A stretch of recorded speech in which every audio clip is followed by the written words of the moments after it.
begin this Sunday morning with breaking news on the war in Iran. President Trump announcing moments ago a naval blockade of the Strait of Hormuz is beginning. Coming up, President Trump will join me in an exclusive interview to give us the very latest on the war on Iran, as high-level talks between the United States and Iran have concluded with no deal. It was the first direct talks between the two countries in a decade, and the highest level talks between the two since the Islamic Revolution in 1979. The talks beginning on Saturday and lasting 21 hours in Islamabad, Pakistan.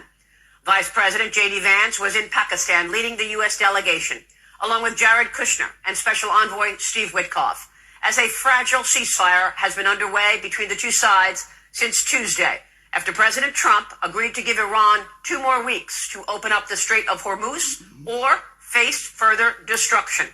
Now the president will implement a naval blockade on the strait. Here's Vice President J.D. Vance after the talks in Islamabad this morning. We have been at it now for 21 hours, and we've had a number of substantive discussions with the Iranians. That's the good news. The bad news is that we have not reached an agreement, and I think that's bad news for Iran much more than it's bad news for the United States of America. Joining me now live on the telephone with the very latest is the nation's 45th and 47th President of the United States, President Donald J. Trump. Mr. President, thank you so much for being with me this morning. I know that your time is limited, and we appreciate you making the time to explain all of this to our audience. Thank you, sir. Well, thank you very much. Thank you, Marie.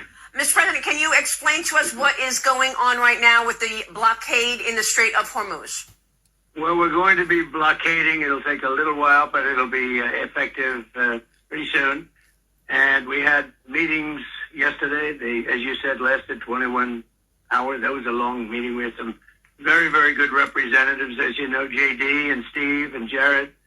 So we were well represented, but we didn't get there on the important issue. They want to have nuclear weapons. They're not going to have nuclear weapons. I've been saying that for 30 years. I would never allow that to happen before I was in politics. And that country will not have nuclear weapons. Most countries shouldn't be allowed to have, but that country will not have nuclear weapons.